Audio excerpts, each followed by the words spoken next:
Hey everybody, welcome back to another fantastic episode of Ready to Die Fighting. I'm Chris, and I'm here at the park. I'm waiting for my friends. I don't know what they're doing, but I was just kind of looking at the trees because, in the sky and just various other things, just because that's what I do, trying to make observations. And I've been reading a few different books on navigation. I've been trying to learn more about predicting the weather, all that, just kind of understanding my environment. And in a couple of the books that I've read, they talked about using the trees to help you tell direction if you don't have a compass. And they talked about how if you're in the northern hemisphere, the sun is strongest to the south. And so if you're planting a garden or if you've got like indoor plants and things like that, you always want to put them like on a south-facing window because that's where you're going to get the most light. Unless it's a plant that doesn't like a lot of light, then maybe go to the north-facing window. That won't get hardly any light. And so the plants and the trees also know this. And they talked about how they kind of grow towards the south.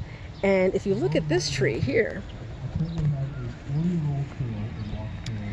what I've noticed is it's not like it's leaning to the south, but you got the main trunk going up, and the branches off to the right are growing more vertical, whereas the branches going to the left are growing more horizontal, more out that way.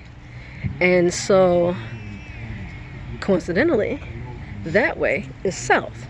And if we look at these trees over here, actually, yeah, you can see three trees doing the same thing. To the left, is that left? Left. The branches are growing more vertically, whereas to the right, the branches are going more horizontally, which again is pointing south, roughly south. I'm like, that is interesting and good to know. It seems to be, I was like looking at all these trees, and it is definitely a recurring pattern. Now, I'm not going to say that this is going to work 100% of the time, because there could be other factors. Say, for example, there could be other trees around that are blocking the sun, or maybe there's water that's reflecting, or maybe there's a house, or who knows what, that's going to change the light pattern.